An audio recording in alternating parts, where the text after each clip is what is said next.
I'm pleased to introduce Professor Jeffrey Olick from University of Virginia and chair of the sociology department at the Virginia University. And what's more important in our case and generally too, he's one of the key figures in memory studies. And I remember when I was at Central European University, within one of the programs, we copied your book, and I remember these 2 hours. Yeah, 2 hours of copying this book, and you know, so now you are here, and we had conversations and discussions, and today we will listen keynote lecture on memory in motion, and we are waiting for this. Please, Professor Olick, now floor is yours. Thank you very much for the invitation. Thanks to Elena and Makash for this, all the arrangements that went into getting me here. I'm so happy to have met so many of you. I hope that this is the beginning of a conversation, not the end of one. I'm also painfully aware that we've all just had a nice lunch, and it's the middle of the afternoon, and it's a little bit warm, and maybe everybody wants to take a nap. I think maybe that's just speaking for myself, but so I'll try to keep it as swift as possible. The official occasion, I guess, for this meeting is to inaugurate, in some sense, the Memory Studies Center in the Caucasus. And I think this is an important event, and I haven't heard anyone talk about it yet. And so I just wanted to make sure that we noticed it and that we acknowledge it, that this is an important new institution. That being said, in some ways, while it is a unique institution in terms of the subject matter and the location, it is by no means a unique institution in the world. If you were to go on Google and simply type in, as I've done many times, Memory Studies Center, you will get pages and pages and pages of Memory Studies Centers ranging across every area of the world. There's the Nordic Memory Studies Center. There's the Baltic Memory Studies Center. I've never understood quite what the difference between the Baltic and the Nordic was, but apparently they're very different. I've been to both, but it's the same group of people. They just have a different name each time. There are memory studies centers, or at least topics, in Frankfurt and in Germany. We see memory everywhere we look today. We see it in the re-examination of the memory of the Spanish Civil War, which is taking place this year for the first time in a new way. We've seen it just last week when Barack Obama went to Hiroshima. First time a United States president went to such a place.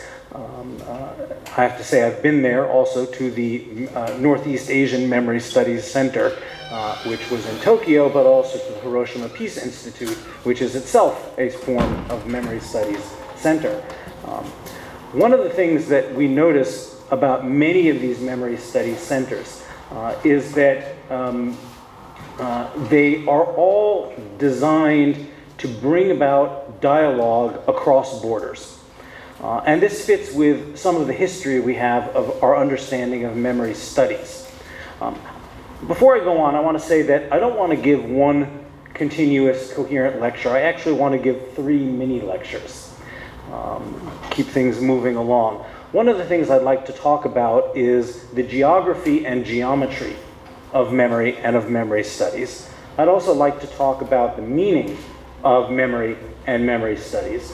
And I'd also like to talk about the purpose of memory and memory studies. So let me start with these geographies or geometries of memory studies.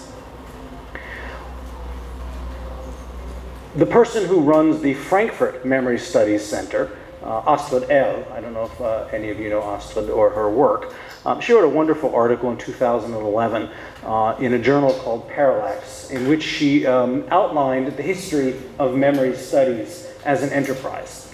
And she identified 3 distinct phases or waves of memory studies. The first wave was the wave that came before the Second World War, the work of Maurice Halbwachs and his colleagues in Strasbourg, who were the founders of the Annales tradition and coined and first developed the term collective memory, which is something I want to talk about more. The second wave is the wave of the so-called memory boom that began with the work of, or supposedly began with the work of Pierre Nora in the 1980s, when we all started thinking about collective memory as a new concept, when of course it was not a new concept at all. It was a very old concept. The third wave of memory studies, however, is what's beginning now. The third wave has been on for about 5 or 10 years. The third wave of memory studies is what's known as multi-directional memory. And this is the recognition that memory, which used to be discussed within the so-called container of the nation state, is no longer able to be contained if it ever was. That is, that memory overflows the boundaries of the nation state. Yes, nation states build monuments, nation states pay for museums, nation states design school curricula and celebrate heroes. But what we found, particularly in the last 10, 15, 20 years, is that many of the processes we're interested in when we're studying memory cannot be contained by the nation state.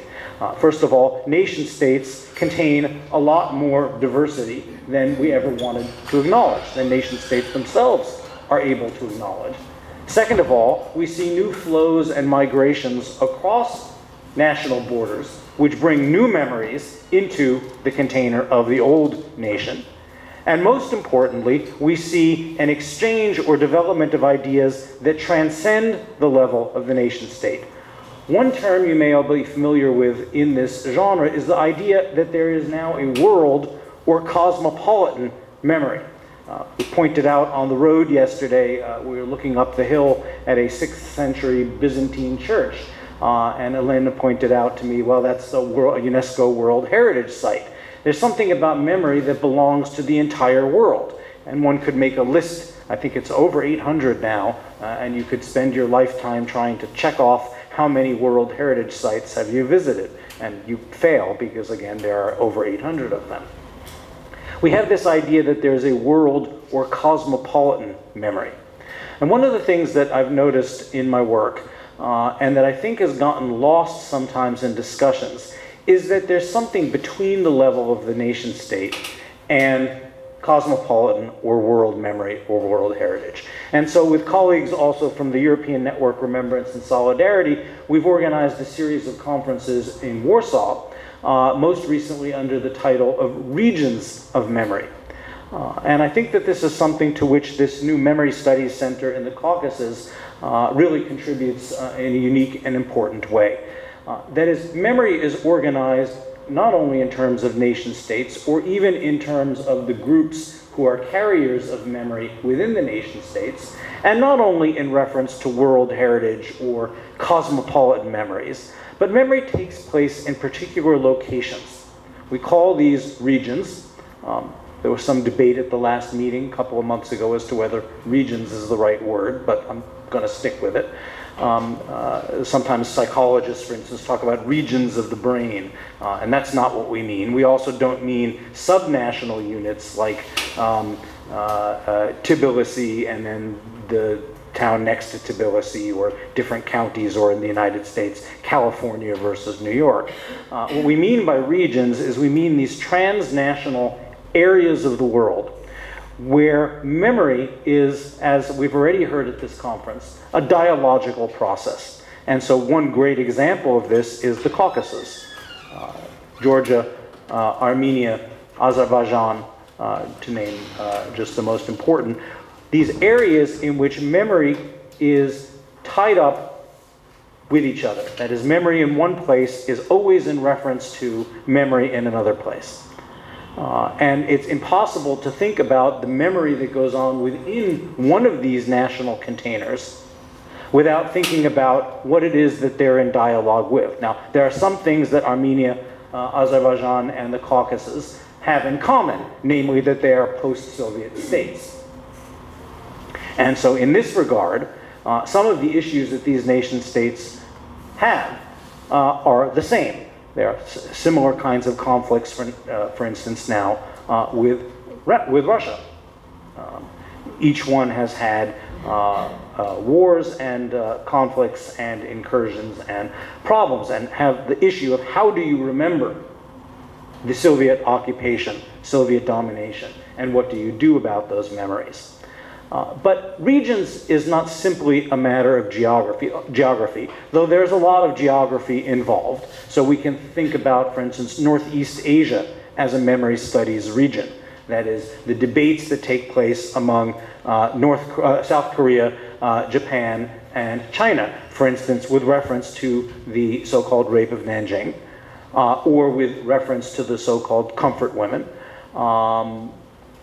We can speak of a memory region in the so-called Southern Cone, that is Latin America, the dictatorships of the 1960s through 1980s, in which particular sets of issues are similar across these different nation states. So the idea of the disappeared in Chile and Argentina and elsewhere, and transnational flows of information and transnational flows of models of how memory should be done. I had the fascinating experience this summer of going to the Museum of Human Rights and Memory in Santiago, Chile. And one of the interesting things they did, I was thinking about this as we were seeing so many pictures, particularly in Elaine's presentation this morning, of various monuments. One of the things they have there on the first floor of this museum, I don't know if anyone's been there, they have basically photographs of every human rights memorial in the entire world, right? And a story about how each one got built, which is an idea of a cosmopolitan memory. And yet the inflection that it's given in this particular region, that is the Southern Cone, has its unique contours. Another example of memory regions could be Oceania. For instance, the idea of the ways in which in New Zealand and in Australia, Papua New Guinea, colonial governments dealt with indigenous people.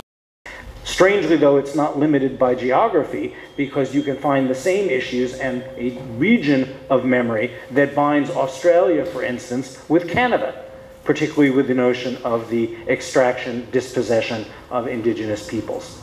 So we can speak about a geography of memory, but I would also say that we need to speak about a geometry of memory.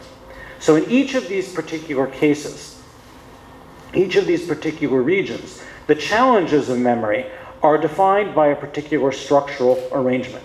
And those structural arrangements can be different in different pieces of the region. So, for instance, the problems of the memory of Soviet occupation domination in Georgia is rather different than the memory of Soviet occupation and domination in Armenia, which is rather different than it is in Azerbaijan because of geometric differences. That is, the major geometric difference in the Georgian case, of course, is the fact that Stalin, as we saw so vividly yesterday, is a native son of Georgia. Okay. So one of the points of raising this issue always brings me back to that famous first line of Tolstoy's Anna Karenina, which is that all happy families are the same, and all unhappy families are unique or different. There are some things that are true about that, and there are some things that are patently false about that.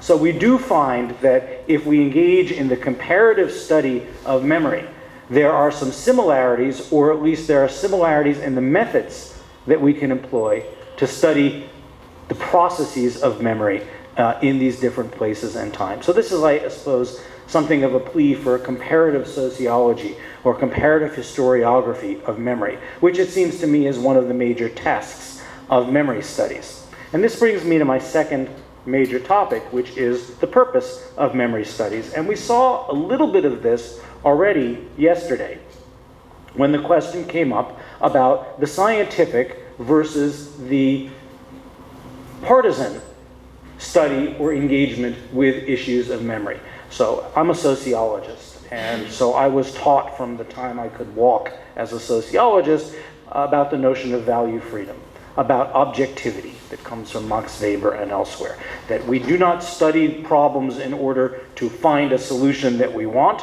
We study problems because they're interesting in their own right, and we have no investment in the answer. We have to be neutral about the answer.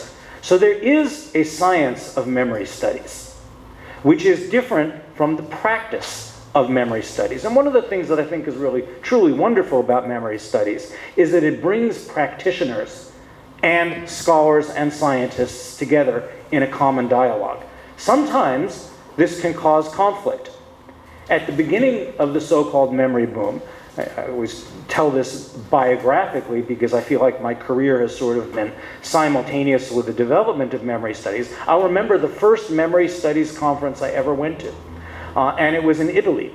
It was in a town called Arezzo, which was just out, you've been there. Yeah, it's beautiful, but right outside of Arezzo is outside of Florence, and right outside of Arezzo is this tiny little village called Civitella. And Civitella was the site of a terrible massacre in 1945.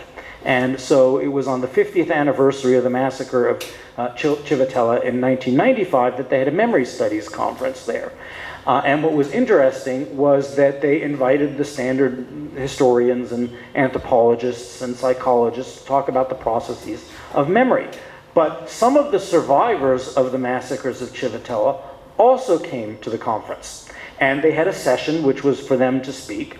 And what happened is the conference very quickly broke down because what survivors wanted to do in a memory studies conference is they wanted to testify. They wanted to bear witness.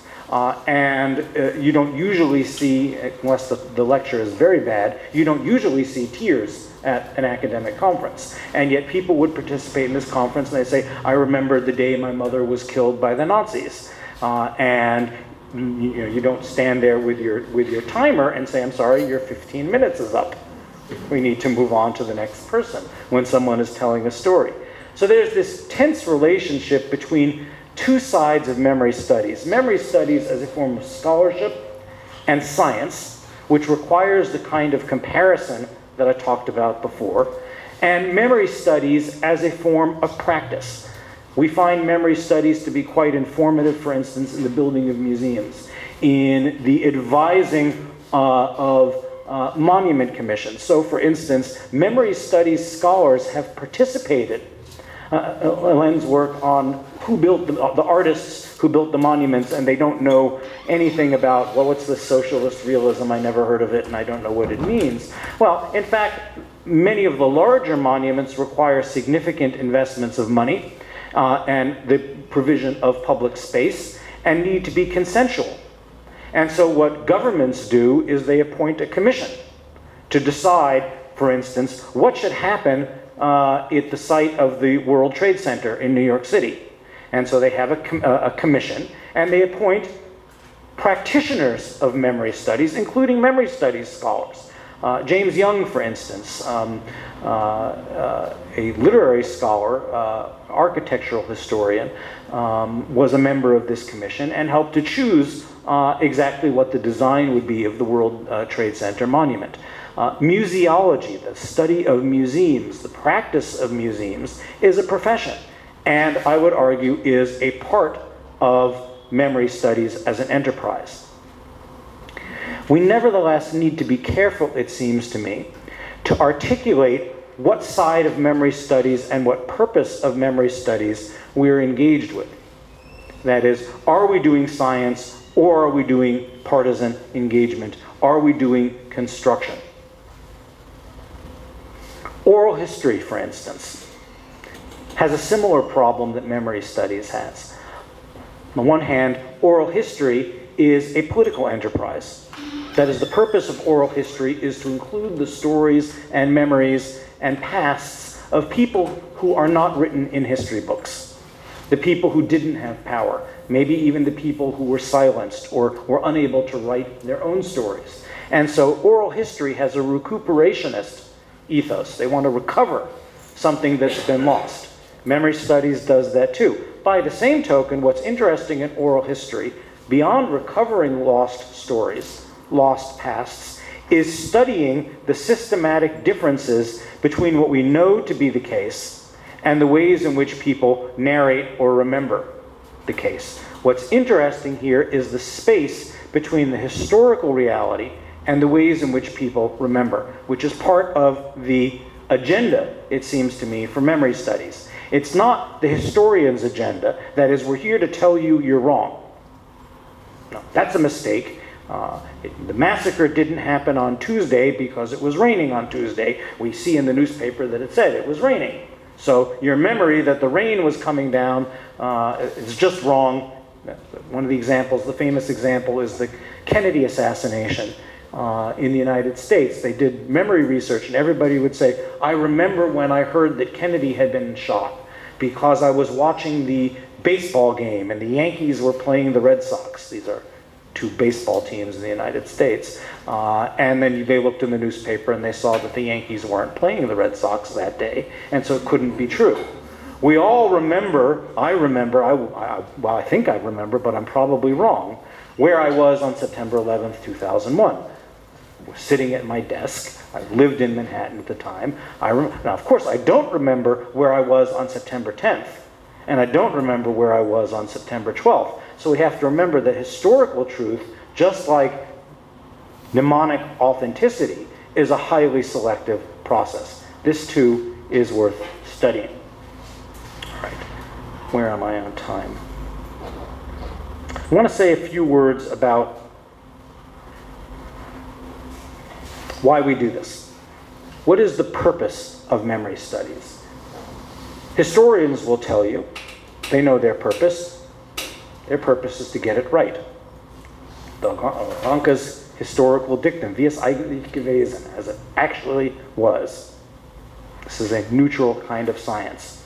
I would argue that memory studies is a very different business. And this is going to be a very tendentious claim. It's going to be a claim that's a little bit out there.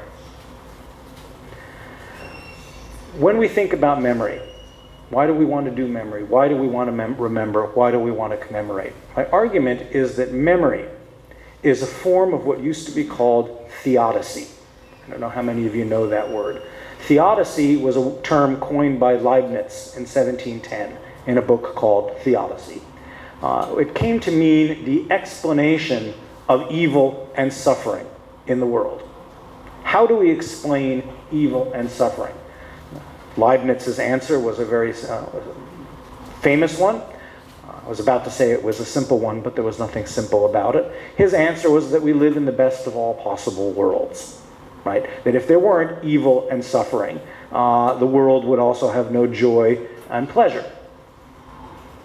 Okay. The notion of theodicy has had a long history.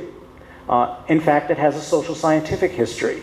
In Max Weber, the great German sociologist, wrote an essay on the social psychology of the world religions, in which he said that all of the world religions are there to solve the problem of theodicy. They just do it in different ways. So he distinguished what he called dualism from predestination from karma as three answers to the problem of evil and suffering. Now, there are a couple of interesting points about this. Weber's argument was that suffering and the need to account for suffering was a special problem. In fact, it was the most important problem. For Weber, the need to explain suffering explains the origin of culture.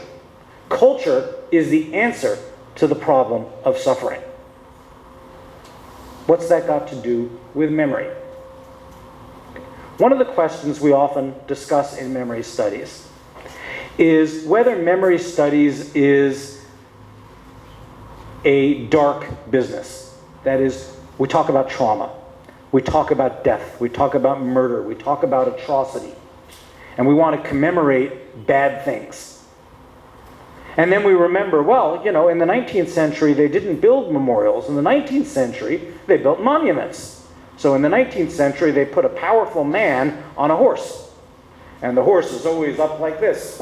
The guy's got his sword out, and celebrating some great victory. Or we build an arch of triumph because we did something great.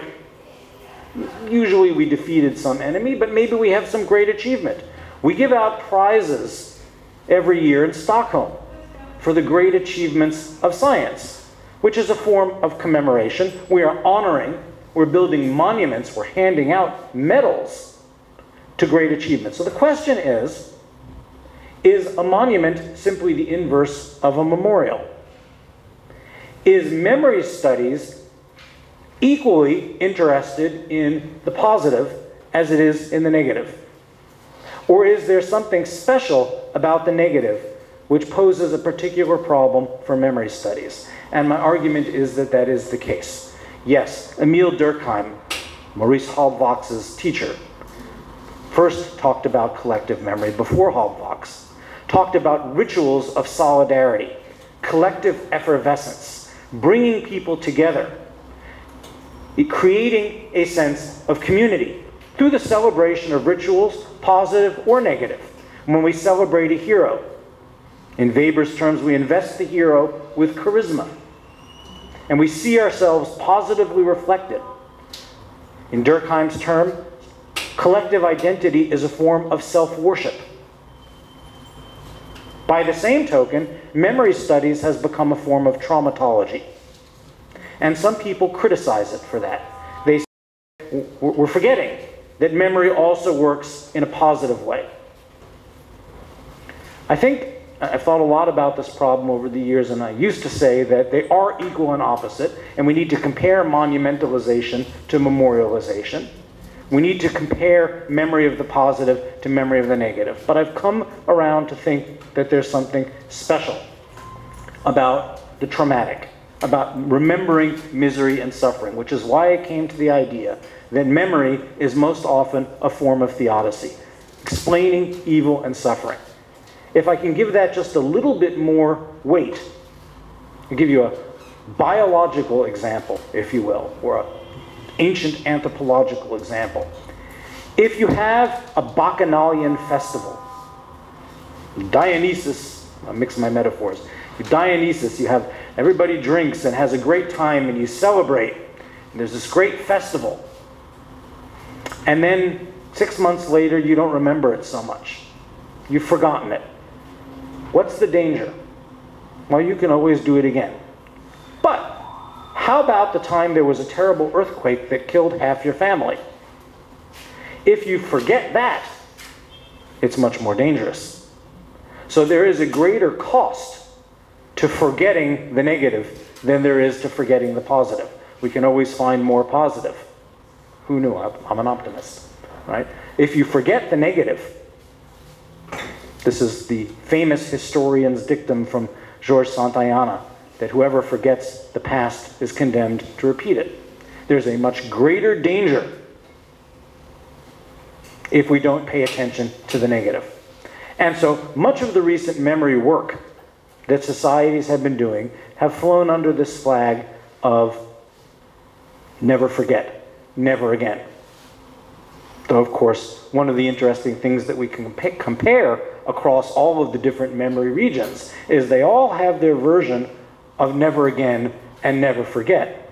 And very, very few of them specify what it is that we're never supposed to have again, or what it is we're supposed to never forget. So we have the politics, for instance, of the term genocide. If an American political leader calls something a genocide, the United States government is obliged morally to do something about it. And so what you find is American secretaries of state finding every which way to describe a terrible event or something horrible that's going on as almost genocidal, proto-genocidal, pseudo-genocidal, non-genocidal but still awful. But the one word they won't use is genocidal, because once they call it genocidal, you have to do something about it. So this is a way of arguing that I think that memory studies itself, just like memory work, is a form of theodicy, explaining evil and suffering. But I want to go back to Weber for one more minute. Weber identified 3 different kinds of theodicy: dualism, predestination, and karma. And you can think about this within memory studies. Dualism is the posture of the memory activist who wants us never to forget, wants us to get it right, and wants to hold people accountable. Predestination, I think, is the memory scientist. Well, how do distortions arise in the ways in which people remember the past? What is the comparative geometry? What is the science? And so we have this debate between the memory practitioners and the memory scientists. But I think we've neglected the third. And this is the view that I would call the tragic view. I think there's too little sense of tragedy for all of our discussion of trauma. Trauma, it seems to me, is still in the category of dualism. Trauma is a malady. Trauma is a disease. Trauma can be avoided, and trauma can be treated. It may be very difficult to treat, but it is a problem to be solved.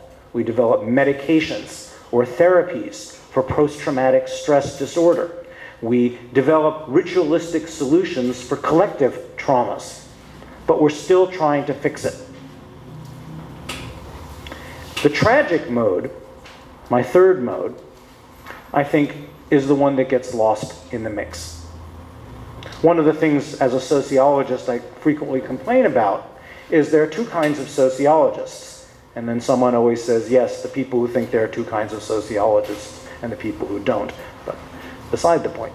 The first kind of sociologist is the sociologist who came to the business because they're activists. They want to fix the world. They want to solve problems. They want to make the world a better place. Okay. The second is the neutral scientist. Well, we're really just social physics. We're like the economists, and everything is a mathematical model and has a key answer. And maybe if we get the answer right, we can advise the government on, how many streets they should build, or how many new buildings, or how wide the avenue should be, and reduce crime or something like this. What we don't get from social science and memory studies as a part of social science is wisdom of how to live with the things that we cannot change. And so I've been noticing the last 2 days, one of the words that I haven't heard in this conference, and I often don't hear at memory studies conferences: forgiveness. Right? Sometimes we talk about forgetting, and in English the expression forgive and forget is linked together. I would argue that that's a terrible cliche, because forgiveness requires the promise not to forget. Right? Forgiveness, if it's to occur, requires an apology.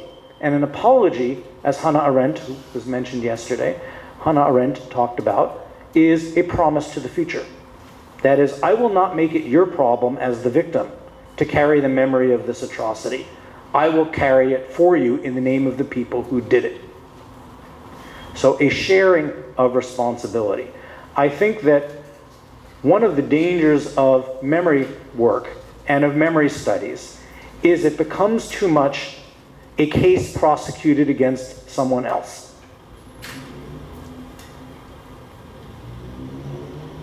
And so I plea for memory studies to spend more time in this tragic mode. That is, recognizing that once something's happened, it can't be undone. There can be compensation, there can be blood money, there can be rebuilding, there can be a promise to the future. But nothing is going to bring those people back. One of the expressions we heard in the wake of 9/11 in New York, Rudy Giuliani, our future vice president, I believe. I haven't read the newspaper in 3 days, but he was politicking for it. He wants to be Trump's vice president. Rudy Giuliani kept referring to the heroes of 9/11, the heroes who died in 9/11. And he didn't just mean the policemen and the firemen. He meant all the people who died in the buildings. What they neglect to mention, of course, is that a significant proportion of them were not American citizens. There were some Muslims who died in the World Trade Center. What he also doesn't mention is that in order to be a hero, there requires some act of volition. Right? The firemen who ran into the building were heroes. Not that they intended to die, but they were willing to take the chance. The people who worked in the building were not heroes. They would have saved themselves had they had the chance. Nobody would have chosen. There may have been acts of heroism in the building that we never know about. What we need from memory and memory studies is an appreciation of this tragic mode of memory. Not memory as a way of getting history right or merely figuring out the scientific patterns or fighting a battle for a particular mnemonic cause. We need an appreciation, and this is an appreciation that I think that memory studies has given us. It has given me that when you look, sometimes there is no answer. There is no monument that can contain what's happened. There is no form of reconstruction or commemoration that's going to make it whole again. What we can do, what I'd like to argue for, is that in the process of being memory practitioners, we do what religious organizations call tithing, right? In some forms of evangelical Christianity, you are required to tithe, which means you take 10% of your income every year and you give it to charity. So what I would like to plea for is mnemonic tithing. That when we are fighting for our particular memory, the memory of our suffering, we remember to save some sympathy or memory for the suffering of others. That is a different kind of suffering that takes place or has taken place someone else. Somebody else's catastrophe, somebody else's atrocity, not just our own. Because the one thing you always get when you're talking about memory, particularly when you're talking about reparations or compensation, people, I've given a talk like this many, many times on what I call the politics of regret. And what people do is somebody, if I talk about reparations for slavery in the United States or compensation for Auschwitz survivors, somebody says in the back of the room, well, what about mine? And then they tell you some story about how their great-great-great-grandfather suffered in one way or another that we, the rest of us, had never heard of and don't really think was all that bad. The opposite of that, instead of saying, when do I get mine, is to say, how can I help you get yours? I had one more topic I wanted to address, but I have about 4 or 5 minutes. I'll just mention it. 5 minutes. Until Oliver's talk this morning, I was going to say that nobody has mentioned the age-old problem that I hear at every memory conference is what's the relationship between individual memory and collective memory? This is a perennial topic at memory studies conferences. And I take particular pleasure in trying to annoy psychologists. And I annoy psychologists. I hope there are no psychologists. No, if there are psychologists, you're in a long line of people who I've annoyed. Where I argue that I'm a sociologist, and so I think it's the psychologists who need to use an adjective when they talk about memory. Individual memory is the special case. Individual memory, the things that only go on inside your brain, are the limit condition. Because what goes on inside of your brain is shaped by your social circumstances. It's who you are. It takes place out here. It's a wonderful line from the sociologist Norbert Elias, where he talks about he critiques the social contract tradition in political philosophy, with the happy savage walking around the woods by himself. And he says, well, if you need a myth, then make it a better myth. The fact is that we are born connected to another human being by a cord. Okay. And so this idea of the rugged individual is a misnomer. All memory is social. And so I spend a lot of time having this argument with psychologists that all memory is social, and yes, it is interesting how neurons work. I'm married to a neuroscientist, so we have this argument a lot.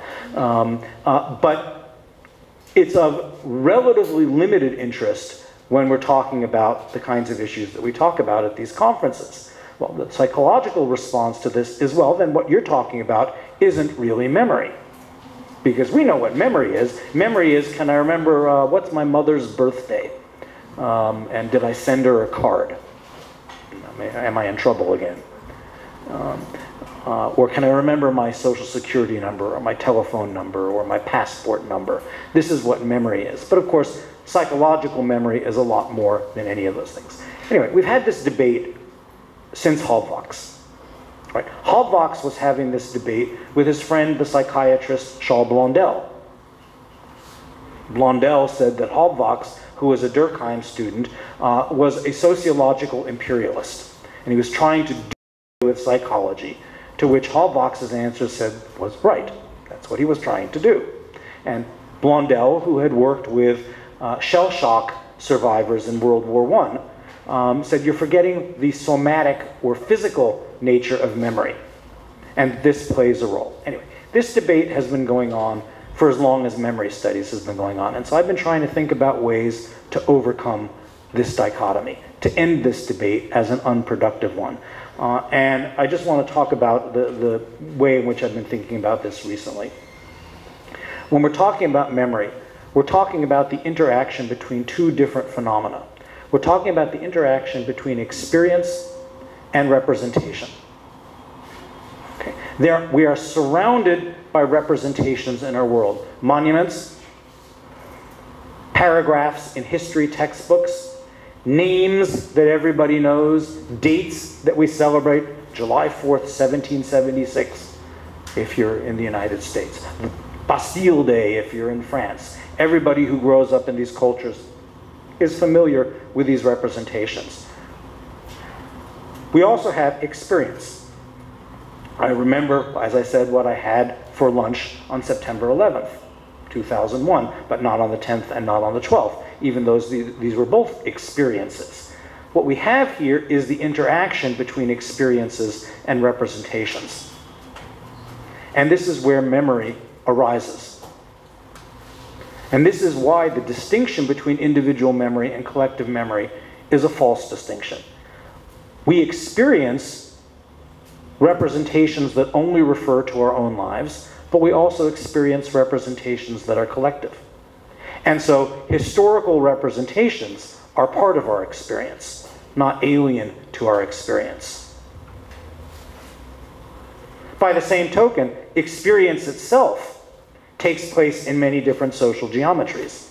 We can have experiences by ourselves.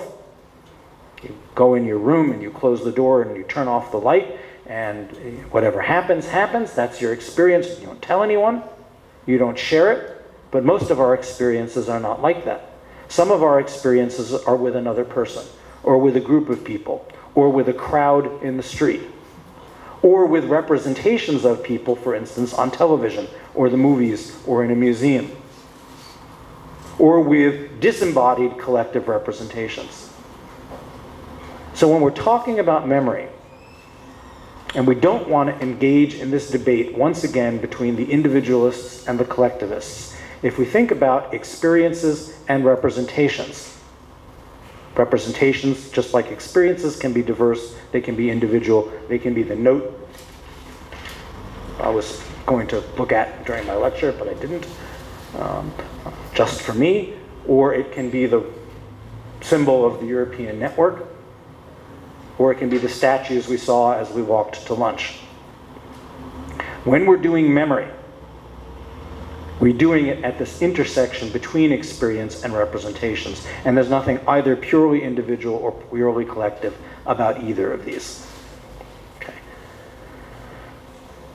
I wanted to have a powerful conclusion, and I wrote in my notes simply the question, where does this all leave us? And what I think the answer is, it leaves us with a lot of work to do. And so here's to the next conference. Thank you.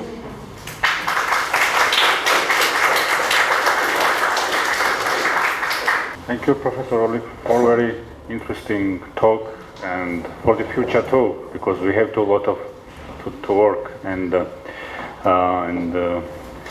we now have opportunity to ask questions and maybe expand more on the specific issues you covered in your talk. Please. I just had a short comment about your last point. I'm an anthropologist with a background in psychology, so this issue is very relevant to me, but you said about this, how irrelevant it is to have this divide between individual or individual processes and social processes in general is now becoming more and more clear. If you look into the studies, what they call new unconscious studies, the studies of new unconscious, or some of them called subliminal, where psychologists used to stick to the sort of things that go on in your brain. That's the individual, and then the rest of it doesn't go on the brain. And now we're seeing these, even in MRI imaging, neuroscientific studies, that what goes on in our brain is as much individual as it is social. So, thank you for that. Well, there was just a very, one of the examples showed that most people, when they drink Pepsi or Coke, most people like Pepsi. And you can see on neuroimaging that their brain likes Pepsi more. But they still they still say they like Coke if they know what they're drinking. Yes. So that makes it very clear the distinction. I have a nicer, and it's a good example, but I have a nicer example, which is the discovery of so-called mirror neurons. That there are neurons which have the sole functioning of relating to other people. And so here's the test or the proof of a mirror neuron. Try not to smile at a baby. It's impossible. And if you can look sternly at a baby and the baby smiles at you and you don't smile back, then I don't want to know you. But this is a neurological condition, that our brains are built for interaction, not for isolation. Again, Elias refers to the notion of homo clausus, closed man, versus homines aperti, open people, that were built to relate. The other issue from neuroscience, which is relevant, is of course plasticity. That our brains are enormously plastic; they change. Anybody who talks when you're pregnant, when you're carrying a baby, and you sing or you talk, they recognize your voice. They recognize the sounds around them. But we also know, I already noticed this in the difference between myself and my children. I can do arithmetic in my head because I had to.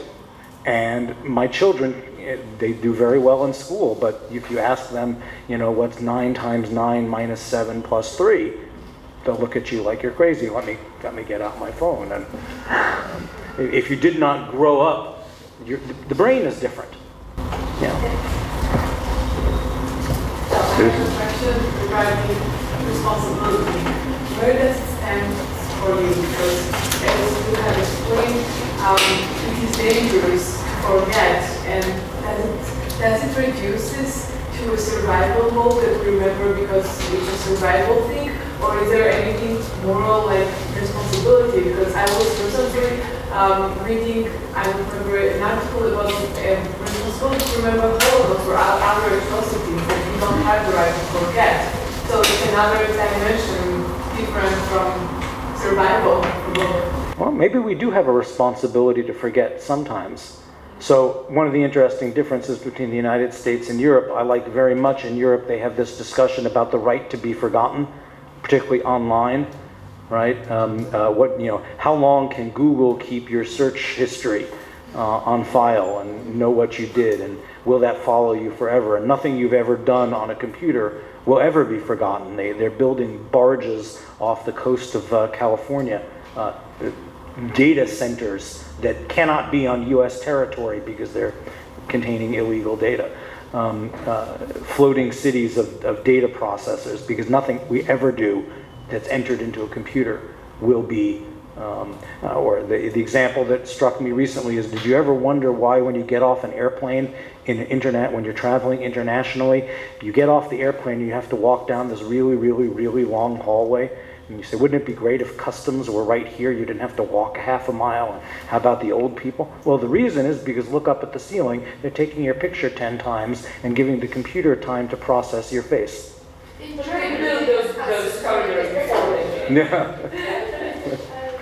But so, let me just add. So it's a complicated question whether there is a responsibility to remember some things in a particular way. But I also think that there's a responsibility to forget some things. Somebody who keeps bringing up, if I stepped on your foot 5 years ago, and every time you see me, you say, you're the guy who stepped on my foot. I think you have a responsibility to forget. But I think that there's a temporality of healing. And one of my favorite writers on this subject is Jean Amery, a Holocaust survivor who wrote a book on essay on resentments. And he's writing in 1964, 1965 in Germany. And his problem is that everyone around him is telling him, you got to forget this already. So you were in Auschwitz, enough already. It's been 20 years. You have to get over it. And he has a famous argument with Primo Levi over when it's time to forget. And Levi says you have to let it go, you have to forgive, you have to stop carrying this. And of course the outcome is that both Amery and Levi committed suicide. The same with Celan. It's absolutely when you were talking about Amery. I just realized that he could not, he tried. That's right. Not. He even went for this stupid conversation with Heidegger, and he was trying to resolve that question, and he wasn't, and they jumped to the sand, right? And we have an exercise. It's to ask somebody some, I mean, the question of healing, it's a complicated question. But the question is timing. Assistance. Right. But it has to be the right time. It can't be too soon. So one of the things I've discovered in my own work on Germany is it was September of 1945. Right, so we're talking 3 months after the end of the war, when Konrad Adenauer in a speech uses the word endlich, meaning finally. We need to finally be done with this. We need to finally stop talking about this. And the notion of the end of the end of the post-war period. They started announcing the end of the post-war period in 1946 and intoned it for 15 years until anyone believed them. When you say 8 months after the end of the war, the post-war period is over, it's an irresponsible statement. So there is a natural, whether it's a natural or a social temporality. How long do you carry something? We learned yesterday 24 centuries. Right? What was the 26? Sorry, yes. Well, when during the first Iraqi war, right? Remember Saddam Hussein invaded Kuwait, right? And what was his justification? Was that Kuwait was the 23rd province of Iraq from thousands of years ago. And one would say, that's too long. So was Kosovo. So. Yeah, Katie, please. I just wanted to add to your example and also to Aaron's comment. One of the societal responses to take responsibility is also to make heroes out of people who are not called heroes, but are heroes because they suffered so much. Yes. So this one of such responses was the cult of heroes and child heroes you mentioned. Yes. So we would make heroes out of people who should suffer very young, at a young age, or die because of society could not protect them, and they would be cult of heroes. Yes. We have in recent history also somewhat such cases of people themselves would not be distinguished because of what they did, but because the society could not protect them, they were made heroes by humanity. Now, there's no question that we have a new cultural trope. It's not new, obviously, but there's a widespread cultural trope now. The victim, the sufferer, as the hero. There's a wonderful pop book that I like by a writer, Barbara Ehrenreich. I don't know if anyone knows Barbara Ehrenreich. She was a biologist, but she's really a sociologist. She wrote a book called Bright-Sided, which is, I think it's great sociology. She's a middle-aged woman and she's diagnosed with breast cancer. And what everybody tells her from the minute she gets diagnosed, well, you have to have the right attitude. You have to be a hero. This is the fight of your life. And if you have the right attitude, you'll win. Right? And I always answer, and she's complaining that American culture wants everybody to be so happy about everything, they even want them to be happy about cancer. Right? And then I always answer with a quote that I had a doctor once who said to me, I was complaining again about something, and he says, I'm sorry to tell you the mortality rate is still 100%. The tragic. This is karma. It's karma. It's tragic. It's reminded me, in medieval ages, you have Yes. In the same way. So now we have secular heroes. Right. And Right. The democratization of the martyr. Yes, canonization of people who just suffer for no religious reason, but then they are. Right. We were talking 2 nights ago about Philip Arias and his work on death. And one of the things I always like, we were talking about, that in the United States you buy a funeral plot and it's yours forever. You sign a deed for 1,000 years or forever. Whereas in Germany it's 20 years or 75 years or whatever it is, because they don't have enough space, that the time runs out. One of the other things I take from Arias is the democratization of the cemetery. That it's only in the last 200 years or so that we think ordinary people should have a marker on their grave, right? So that everybody has a tombstone with their name on it. You have to go to the United States now. In the United States, yes. And people they don't like the idea of disappearing without a marker. But of course, the same thing is just as there's been a democratization of the cemetery, there's also been a democratization of martyrdom. Right? Everybody's a martyr. We all suffer something, right? And we're heroes because we got better we had the flu and we got better. You go to the doctor, and what does the doctor say? At least in the United States, your child needs an injection, and you get the injection, and if the child doesn't cry, the doctor says, "Oh, you were very brave." Right? There's something brave about it, right? Democratization of suffering and martyrdom, and a cheapening of it, actually. Pavel, you had a... I want to ask how important is memory studies in terms of reconciliation and historical violence, and how the aspect of memory can change cultures? Yes. Yeah. That's a great question. And so the other word that I didn't hear very much in this conference, or many other conferences other than forgiveness, is reconciliation. And what does reconciliation entail? And reconciliation is an extremely hard and perhaps even impossible process. So there was, memory studies plays a great role in this. One of the cases, anybody who teaches memory studies, you have to devote 3 weeks of the semester to the South African Truth and Reconciliation Commission.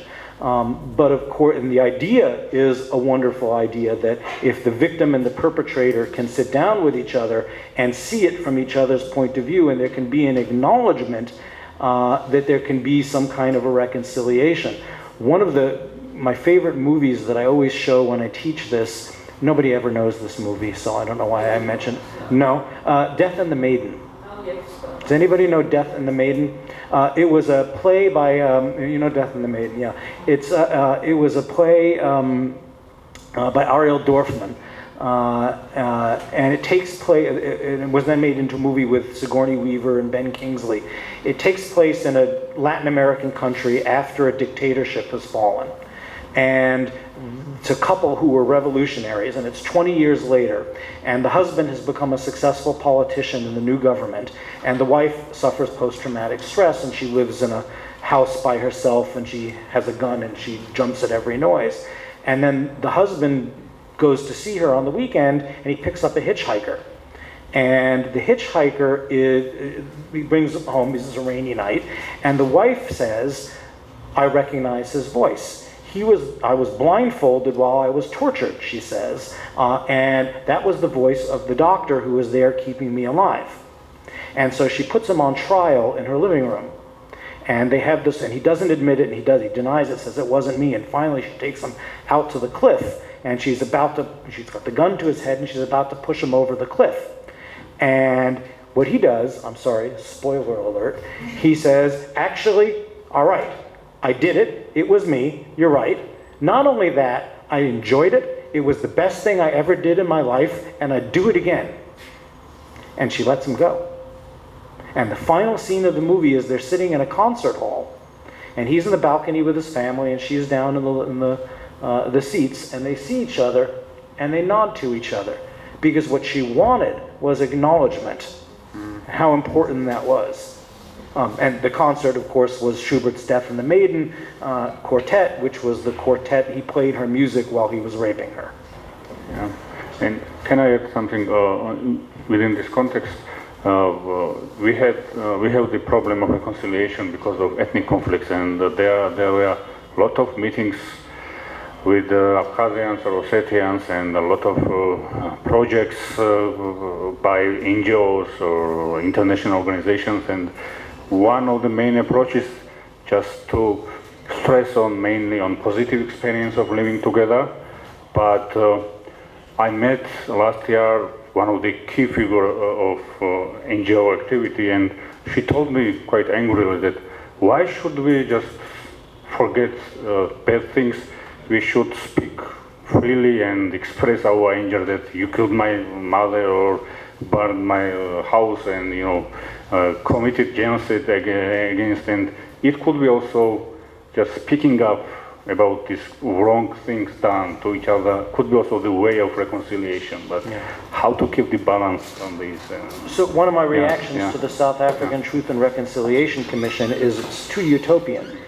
The idea that if you hurt my children, I promise you there's nothing you'll ever be able to say to me that will make me accept you. But, so the question is, who should be reconciled? It's not the perpetrator and the victim, it's the perpetrator's children and the victim's children, right? It's got to be aimed at the next generation. There are some things that are simply too much to hope for. And this is in fact what they found in anthropological research after the TRC in South Africa, is that there were a few cases where people felt genuine forgiveness and perpetrators felt relief. But by and large, it didn't work particularly well. Because also there is a problem with TRC that as utopian as it is, and perhaps that was its most utopian element, that testifies that the perpetrators were not required to say, I'm sorry. Right, they were just required to acknowledge. Yes. So it was rather the main, the yeah. So, and there was, and that I'm not sure whether it would turn out differently. And I studied those things and I read through that, and it seems to me that a lot that might be an excuse. Some voluntarily, but very few. Right. And now, of course, we have this group called the International Center for Transitional Justice. You should sign up for their website. It's fascinating. And right in the last 3 weeks, they've been having an online debate between Philip Reif, not Philip Reif, his son, David Reif. Yes. David Reif, who just wrote a book on forgetting, The Art of Forgetting, I believe. What was the title of the book? Maybe the responsibility to forget, or something like that. And Pablo de Greiff, who's the director of the International Center for Transitional Justice, are debating exactly this issue of the role of memory and reconciliation. And Reif is part of the argument that all this memory is too much and it's harming us. I participated in a debate once with Philip Gurevich, who wrote the book about the Rwandan genocide. And he was pro-forgetting and I was anti-forgetting, and I think we ended up somewhere in the middle.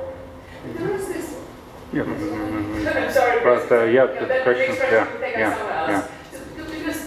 Because it's a very common kind of approach, and very many people are trying to defend it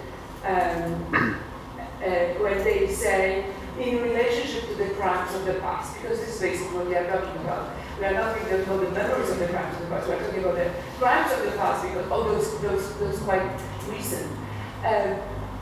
Amnesty, yes, amnesia, not. Right. So that's one that we are not going to forget. That we will let you go. I'm not sure whether amnesty means forgiveness. Of course, it doesn't. In any good terms. But wasn't it you who quoted Carl Schmitt? Yeah. So Carl Schmitt wrote an essay in 1945 on amnesty, where he pointed out that the core concept of amnesty was amnesia. Yeah. That's I don't want to bring it. It's one thing, and I think it's fascinating, the whole issue of transition, how to deal with the crimes of the past. And if you look at how it was done in the past, and that the courts and trials were not enough, and then you had the whole lead of those TRC commissions. It's not just the truth commissions in Latin America, which didn't they were preceding. Right. But I would also argue it's not just about the crimes of the past, it's about the memory of the crimes of the past. So one of the concepts I use is the memory of memory. We judge not only what happened in the past, but we judge the way we remembered it. So in my work on Germany, for instance, I find that when a politician is giving a speech about some event, he is also talking about the earlier memory of the event. So it's a cliche in Germany. Well, everybody knows that in the 1950s, we repressed the Nazi past. So they're talking about the Nazi past, but they're also talking about the failure of earlier memory. In '68, the 68ers in Germany said, we're the first ones, we're going to engage in Vergangenheitsbewältigung, mastering of the past, because our parents didn't do it correctly. There's even a Talmudic notion of the so-called second guilt. The first guilt is the crime. The second guilt is the failure to atone for the crime. And so what you get is a discourse not just about the crime of the past, but about the failure to respond and acknowledge and atone the crime after the fact. So that it's an ongoing kind of dialogue. I call it the memory of memory. It's not just the memory of the event, but it's the memory of the event. Just two seconds. Pavel, Professor Priskala, Przemysław, Gajane, and Tanta. Yeah? Okay, Pavel. You mentioned the memory of memory, you also mentioned the art forms which opened up. I'm sorry, memory. The art form, the cultural form. Got an article based in New York with a recently fantastic documentary called Snake. It's about the South African hearings and the translators of works and the trauma that they suffered through the translation. Now, there were other participants on the events that were happening over there, trauma that was picked up. Yes. And coming to this, I want to ask you, first of all, a little bit more about the memory of the aspect of the transfer of the and next generations. And as well, I'll ask you, in your opinion, does the art world create our memories?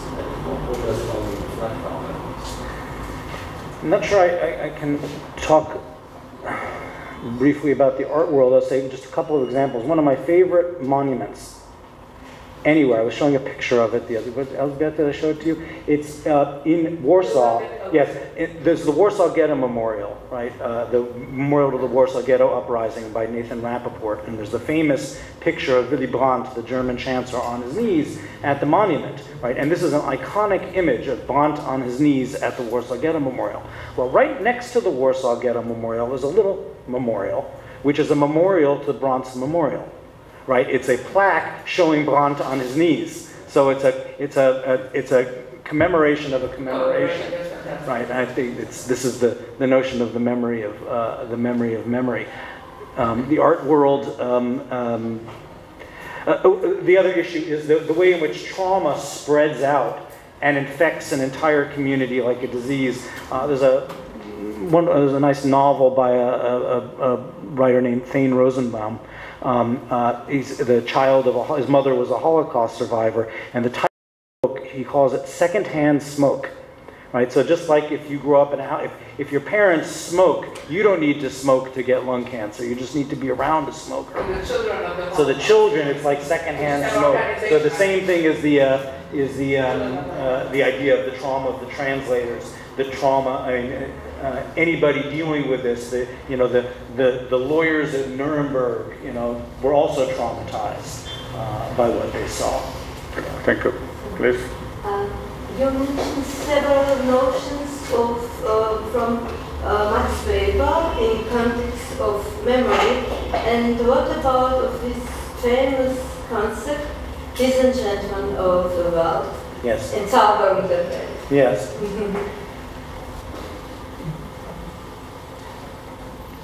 Yes. Yes. Is there? What's the question? You want? Well, the disenchantment. My favorite. We want to go into Weber favorites. Mine is the polar night of icy darkness. But one of the interesting things as a sociologist in graduate school in the United States, we learn about Weber as sort of a disenchanted, rational. He's the founding father of comparative social science. Whereas Weber, for me, is a tragic figure. So I always, when I teach social theory, usually in the United States, you do 2 weeks of Marx and 2 weeks of Weber and 2 weeks of Durkheim, as if there's nothing in between or before or after.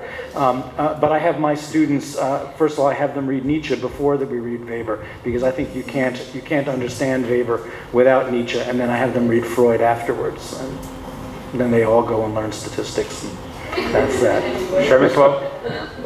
Well, don't you think that we should change our approach to the monuments, the heroes we choose? I will give you an example. We have all over the world plenty of monuments of kings, of political leaders, of warriors, but most of these people used violence. They conquered other nations, they expanded territories of states. And a few years ago, I came across a very interesting opinion poll in Poland. Polls were asked for the most recognizable and the most deserving for respect figure in the Second World War. And instead of some soldiers in the underground fighting with the Nazis and Germans, they chose Irena Sender, who actually vastly contributed to saving Jewish children. Right. And she did not use violence. Right. So there's the graveyard of the righteous in Israel. The graveyard, the monuments to the righteous of Israel, that is, people who were rescuers, for instance. Just another example about the different modes, the dualistic versus the tragic. One of my students wrote a fantastic dissertation that just got published as a book called The Politics of Consolation. And it's about 9/11 commemorations. And the cover of the book has George W. Bush and Barack Obama standing next to each other. And Bush has this angry scowl on his face, and he's looking at the ground. And at the very same moment, Obama is looking up. Right? And you can hear it in their rhetoric that Bush is looking for enemies.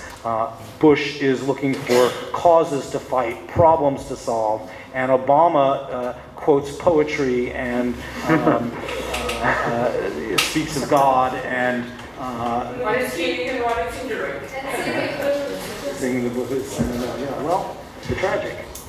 Guyana. Excuse me, but I have to come back again to the forgiveness concept. And I would like to mention one of my interlocutors when I asked him about could he forgive as a descendant of genocide victim to the other side. He answered that I'm ready, but it's too hard. I can't imagine how can I forgive to anyone who nobody asked forgive himself. So my question is that forgiveness is one side, could be as a one-side process, or it's could be only mutual? If the victims and perpetrators are alive, I think it has to be mutual and two-sided. But I'll just give you a personal example. I'm a Jew and my wife is German. And so my children have a great-grandfather who was in the SS and another one who was in the US Army. Yes, but Germans asked forgiveness, asking for, except they're crying. Several. Actually, I have a book coming out in November which says they didn't. They were persecuted, but they tried. Yeah. The sins of the fathers. Please, Tamta. Thank you very much for this interesting talk. And my question is rather theoretical in this case. It's about, because I wrote a dissertation on affect, based on affect theory. And I would like for you to elaborate more on what's the role of affect in memory studies. And let me just give you one example. Maybe you've watched this movie, documentary, which is very which has become very famous recently, The Act of Killing. It's about Indonesia, and it's about these terrible atrocities conducted against communists. And the guy who made this movie is an anthropologist, by the way. And the whole movie is really interesting, the way he did the whole thing. So he went to Indonesia and he met with people who did these atrocities against the communists, and they take a pride in doing this right now because there is this neoliberal government, and then the guys who participate in these terrible atrocities, they are heroes in Indonesia right now, and they are featuring in TV shows and programs, and there are different types of films going on about them. And one of the local TV channels, they decided to take to kind of enact all those atrocities in a nice, in a way that we kind of take a pride in kind of banishing the people of evil, which is communists, right? Yeah. This guy, he decided to follow the people, and the guys who were chosen as actors, they were the real perpetrators. And they started enacting their atrocities, basically. So they were commemorating their memory in a way, right? While doing this movie. And then the anthropologists would ask the perpetrators what were their experiences about this enactment of the memory. Fascinating. And I was thinking, and exactly in that process of reflection, first of all, of the act of enactment itself, of performance yes. of this violence, this recognition of their guilt in these atrocities happened. So it was not this straightforward project of doing something that okay, this is our memory, this is what we did, and we have to forgive, and we have to consciously forgive to others, but it was in this process of performance, in the process of enactment, in affective, maybe, encounter with their own violence, when the recognition of violence happened. Right. So I would like you to elaborate a little bit more on memory and affect and how this relates.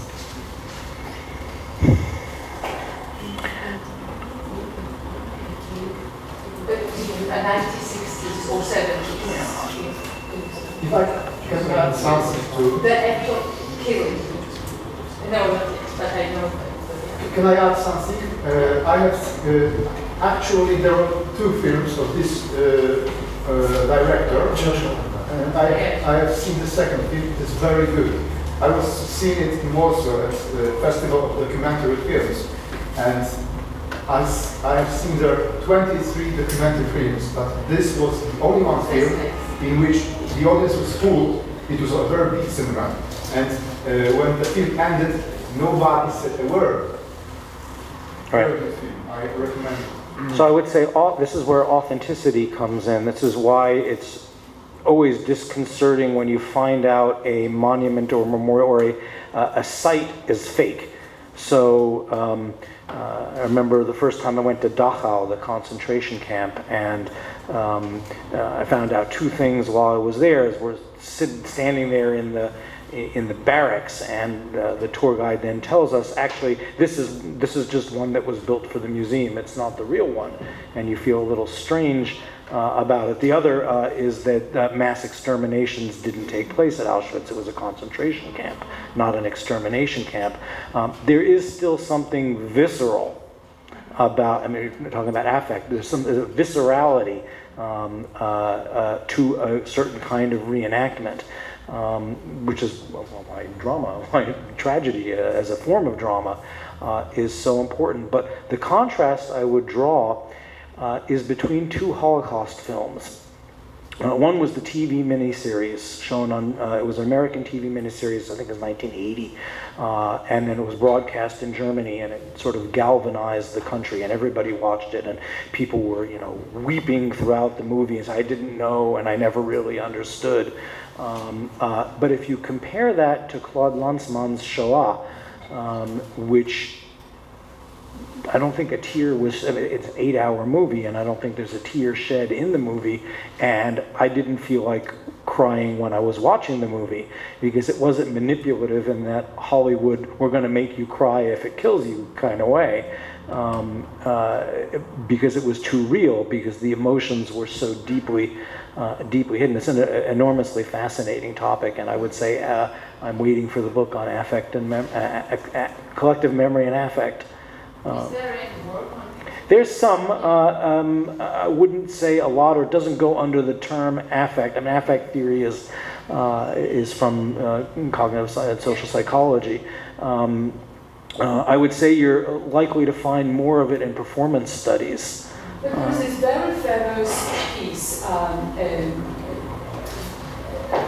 short document from one of the heroes of the GRC, and I don't know whether you saw it, when they are asking one of the key perpetrators, tortured people, actually to come in front of the commission and show how he did it.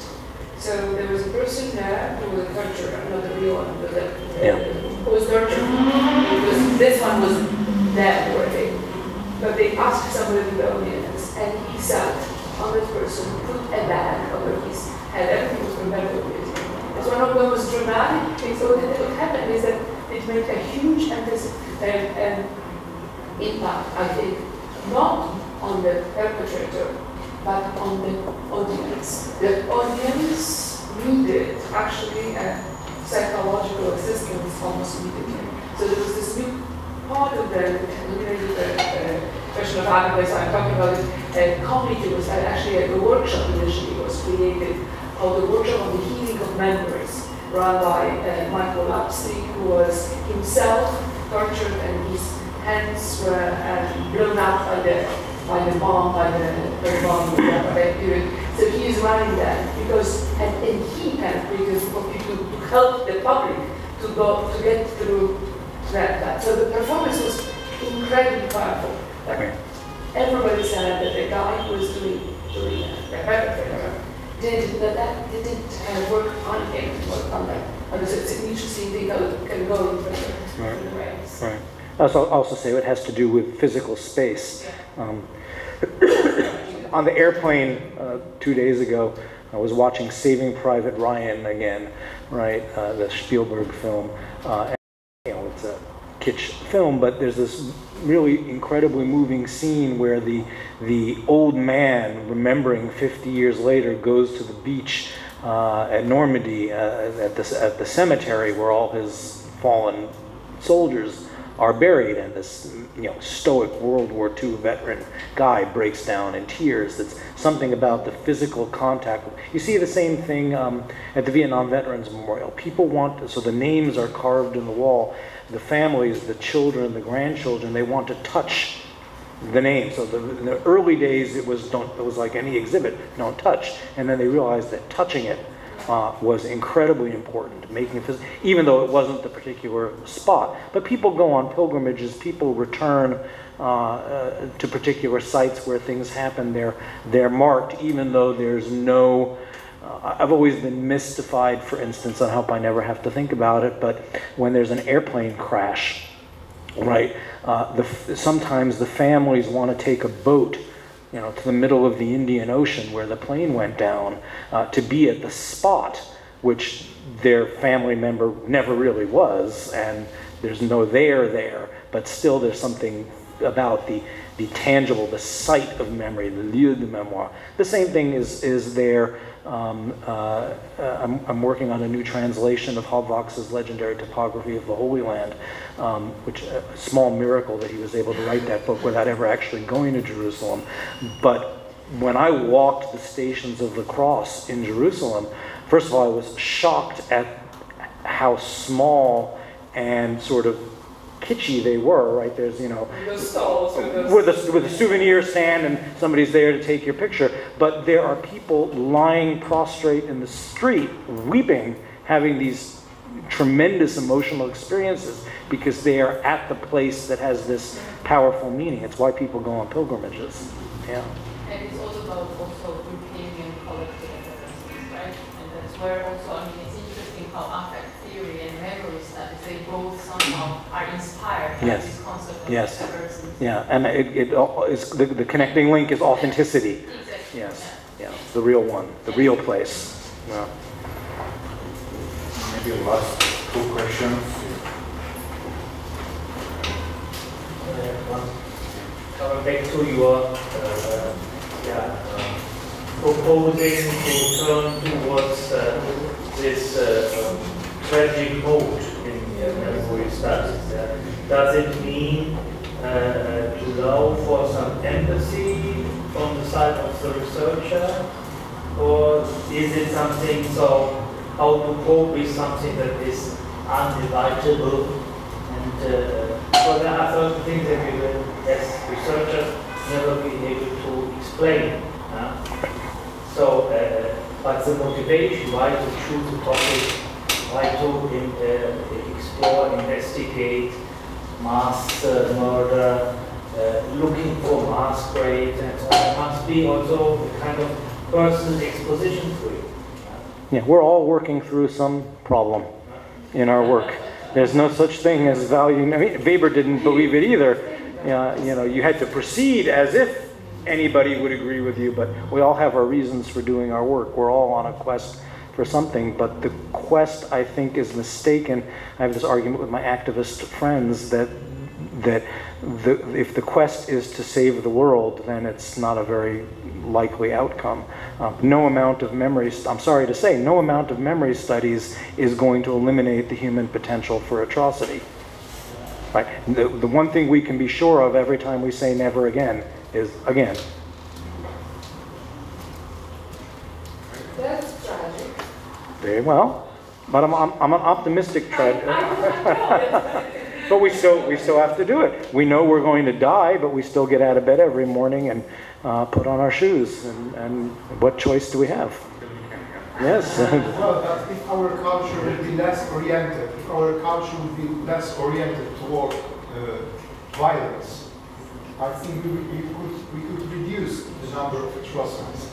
Well, this is a topic that's open for very serious debate. So Steven Pinker, the cognitive psychologist, actually recently published a book where he crunched the data, and so the question is, are we getting more civilized or less civilized, or we've always been the sort of... So one of the myths about the 20th century is this was the most horrible, horrific, bloody century, and in fact it wasn't. Right? Human beings have been doing horrible things to each other since before there were human beings. No more now. Yeah. But, yeah. It's not a question, because I just wanted to say something. Maybe I would say something similar to what I already said. When it's about, so forgiving is very, very important, I understand. But there is some danger that someone who keeps Too soon, yes. Because it's very important to analyze the basis of the crime which happened. Because if a woman is raped, for instance, yes, she can't forgive on individual basis, like based on the Christian moral or something like some other moral, and said, okay, I forgive you that you raped me. But if she forgets and if she forgives, and if we all forgive this and we forget this, so we won't notice the basics. For instance, the discrimination, the gender, power games, and all other things. So this is just an example.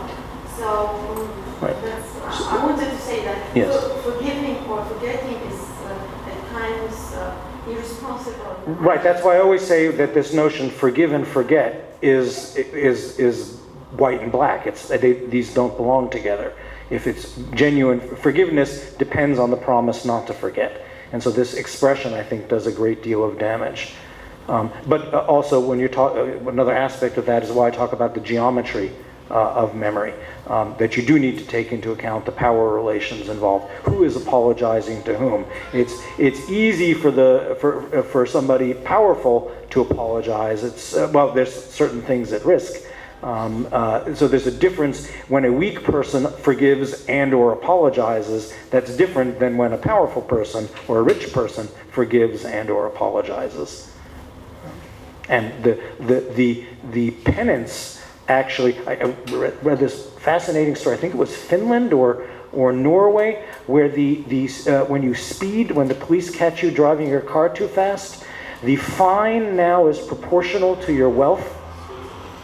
Is it? No, it wasn't Switzerland. I think it was one of the, and they caught some really rich guy, and like he was going 15 kilometers an hour over the speed limit, and they fined him $50,000 or something like this, because in order for him to notice, it has to be in proportion to your wealth. So this is another aspect of the geometry that's involved in this. So there always needs to be some geometric analysis. Thank you for your comment. Thank you very much.